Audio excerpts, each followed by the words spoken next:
انہیں یقین ہو گیا ہے کہ انہیں شکست ہو چکی ہے۔ ان کے پاس قادر خان کا قاصد یہ پیغام لے کر آیا ہے کہ اس نے بلخ کی طرف پیش قدمی روک دی ہے اور وہ اپنی فوج کو دائیں بائیں پہلوؤں کی طرف بھیج رہا ہے۔ اس نے کہا ہے کہ حوصلہ نہ ہارنا، سلطانی فوج کو ہم گھیرے میں لے لیتے ہیں۔ میں نے تمہارا سراغ کس طرح لگایا اور کس طرح یہاں پہنچی یہ بعد میں بتاؤں گی۔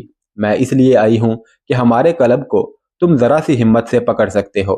مجھے نہیں معلوم کہ دوسری طرف کی لڑائی کی کیا صورتحال ہے، میں اپنی فوج کی بات کر رہی ہوں۔ سمن کی بات سن کر مسعود سوچ میں پڑ گیا۔ سمن بولی، کیا سوچ رہے ہو؟ میرا گھوڑا لاشوں کو رونتا ہوا آیا ہے۔ مرنے والوں میں غزنی بھی ہیں، ترکستانی بھی اور بہارا والے بھی، مگر مار کر سب ایک جیسے لگتے ہیں۔ وہ سب مسلمان تھے۔ سمن نے چلا کر کہا، اپنی قوم کا خون روکو مسعود، میں جو کہتی ہوں وہ کرو۔ قادر خان کی کمک آ گئی تو یہ قتل و غارت نہیں رکے گی۔ اس سے پہلے ہی ہمارے قلب کو مٹھی میں لے لو۔ مسعود نے کہا، تم ساتھ چلو گی؟ سمن نے کہا، نہیں، میں جا رہی ہوں، تم آؤ۔ سمن گھوڑے پر سوار ہوئی اور دو سوار جو اس کے زرخرید تھے ساتھ ہو لیے اور وہ میدان جنگ کے گرد و غبار میں غائب ہو گئی۔ وہ مسعود کو بتا گئی تھی کہ اس کا باپ کہاں ہے۔ قادر خان کی پیش قدمی رک گئی تھی۔ وہ اپنی فوج کو دو حصوں میں تقسیم کر کے ابو منصور اور توغا خان کو کمک بھیج رہا تھا۔ سلطان کو اس کی اس چال کا اس وقت پتہ چلا جب رات گہری ہو رہی تھی۔ اس وقت حملہ نہیں کیا جا سکتا تھا۔ سلطان نے اپنے منصوبے میں رد و بدل کیا اور اسی وقت اپنے دائیں بائیں کے سالار اور مسعود کو پیغام بھیج دیا کہ بتاؤ صورتحال کیا ہے۔ مسعود اپنی جگہ پر نہیں تھا، اس کی جگہ اس کے ایک سالار نے پیغام موصول کیا۔ مسعود کم و بیش 100 منتخب سپاہیوں اور چھاپا مار کمانداروں کو ساتھ لے کر ابو منصور کے ہیڈ کوارٹر پر حملہ کرنے چلا گیا تھا۔ یہ ایک شب خون تھا۔ ابو منصور حوصلہ ہار بیٹھا تھا، اس کی فوج بری طرح کچلی گئی تھی۔ سلطان نے اس پر حملہ ایسے ہی انداز سے کرایا تھا کہ وہ بچ نہیں سکتا تھا۔ وہ اپنی بیٹی کی نشاندہی کے مطابق دریا کنارے چلا گیا تھا۔ اس کے ساتھ اس کا ایک مشیر، سالار، 3 بیویاں، چند ایک محافظ اور چند قاصد تھے۔ وہاں اس پر حملہ نہیں ہو سکتا تھا۔ مسعود دور کا چکر کاٹ کر وہاں پہنچا۔ وہاں 2-3 مشعلیں روشن تھی۔ اس نے اپنے آدمیوں کو ہدایات دیں اور انہیں پھیلا کر آگے بڑھنے لگا۔ ابو منصور کے صرف 2 محافظ جاگ رہے تھے۔ ایک نے دوسرے سے کہا کہ وہ گھوڑوں کی آوازیں سن رہا ہے۔ دوسرے نے کہا کہ وہی ہوں گے۔ اس نے ایک مشعل اٹھائی اور اسے اوپر کر کے 2 مرتبہ دائیں بائیں ہلائی اور 2 مرتبہ اوپر نیچے کی اور مشعل رکھ کر ایک خیمے کے قریب کھڑا ہو گیا اور منہ سے دھیمی سی آواز نکالی۔ خیمے میں سمن سوئی ہوئی تھی۔ وہ آواز سن کر اٹھ کر خیمے سے باہر آ گئی اور محافظ سے کہا کہ تم آگے چلے جاؤ۔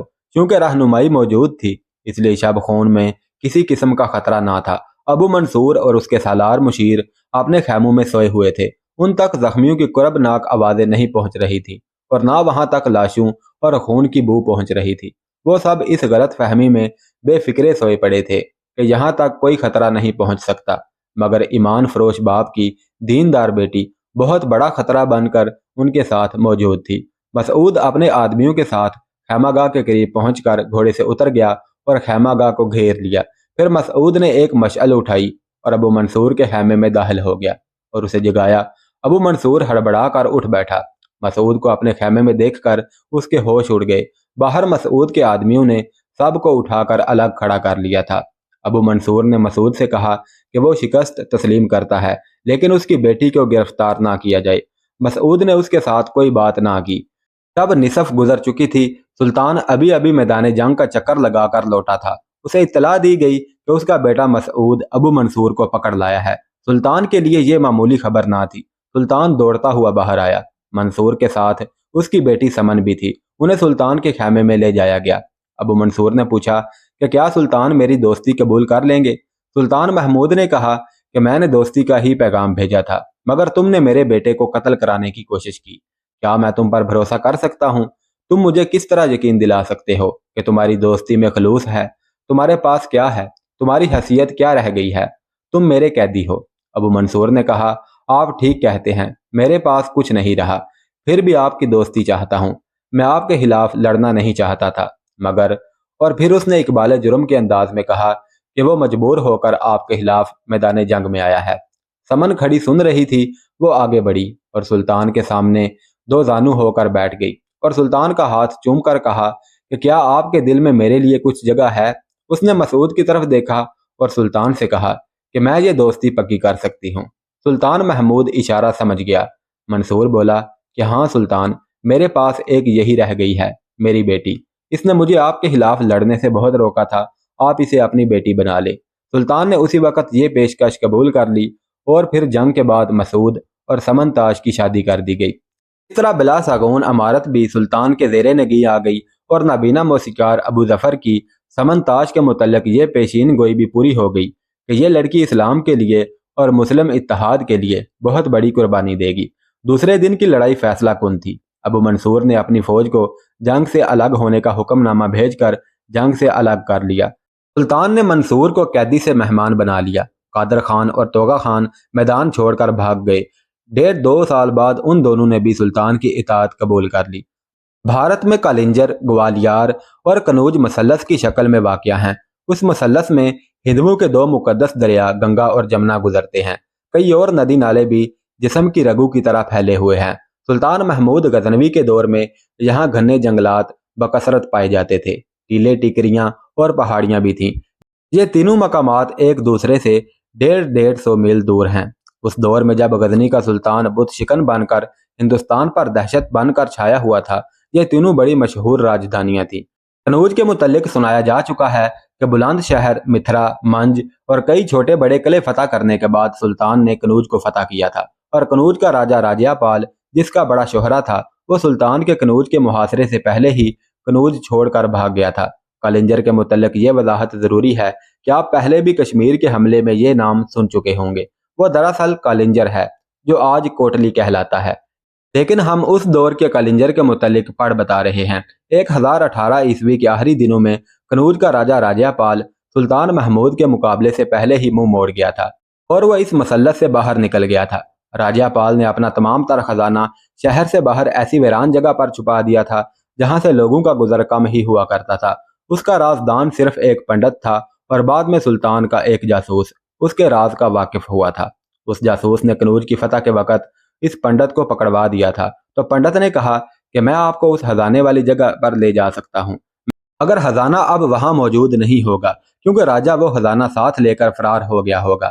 سلطان محمود نے پنڈت سے پوچھا کہ راجہ راجیا پال گیا کہاں ہے، تو پنڈت نے جواب دیا کہ اگر مجھے پتا ہوتا تو میں اس کے پاس چلا جاتا، آپ کا قیدی نہ بنتا۔ سلطان کے ایک سالار نے پنڈت سے کہا کہ ہمیں بتایا گیا تھا کہ تم واحد آدمی ہو جو خزانے کے راز سے واقف ہو، تو پھر راجہ تمہیں یہاں چھوڑ کر کیسے چلا گیا؟ پنڈت نے کہا کہ جسے خزانے سے پیار ہو وہ انسانوں کے پیار سے محروم رہ جاتا ہے۔ جو مہاراجہ اپنے دیوتاؤں، دیویوں، مندروں کو توہین اور بربادی کے لیے چھوڑ گیا ہو، اس کے لیے مندر کا ایک پجاری کوئی معنی نہیں رکھتا۔ مجھے اس کے خزانے سے دلچسپی ہوتی تو اس کا تمام تر خزانہ میری تحویل میں رہا ہے، میں اس خزانے کو غائب کروا سکتا تھا۔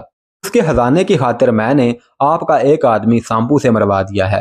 آپ میرے ساتھ چلیں، وہ جگہ آپ کو دکھا دوں گا۔ مندروں میں جو کچھ تھا آپ کے حوالے کیا جا چکا ہے۔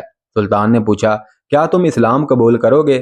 پنڈت نے کہا کہ نہیں، جس طرح آپ کے آدمی میرے دیوتاؤں کو پتھر اور مٹی کے بت سمجھ کر توڑ رہے ہیں، اسی طرح میرے جسم کے بھی ٹکڑے کر دیں، میں اپنا مذہب نہیں چھوڑوں گا۔ اگر آپ اپنے مذہب کو سچا سمجھتے ہیں تو دوسرے مذہب کے پیشوا کا احترام کریں، مجھے یقین ہے کہ آپ کا مذہب بھی یہی کہتا ہوگا۔ سلطان محمود نے کہا کہ میں نے تمہارے مذہب کے پیشواؤں کو میرے قدموں میں سر رگڑتے دیکھا ہے، مگر تم میں جو جرأت ہے میں اس کی تعریف کرتا ہوں۔ غدار کسی بھی مذہب کا ہو یا قوم کا ہو، سزائے موت کا حقدار ہوتا ہے۔ کہو پنڈت، کیا چاہتے ہو؟ پنڈت نے سلطان سے کہا کہ اگر مجھ پر رحم کرنا چاہتے ہو تو مجھے میرے حال پر چھوڑ دو، میں اپنی آنکھوں سے اپنے مذہب کی توہین ہوتے نہیں دیکھ سکتا۔ میں اپنے آپ کو گنگا ماتا کے حوالے کر دوں گا یا جنگل میں نکل جاؤں گا اور باقی عمر وہیں گزار دوں گا۔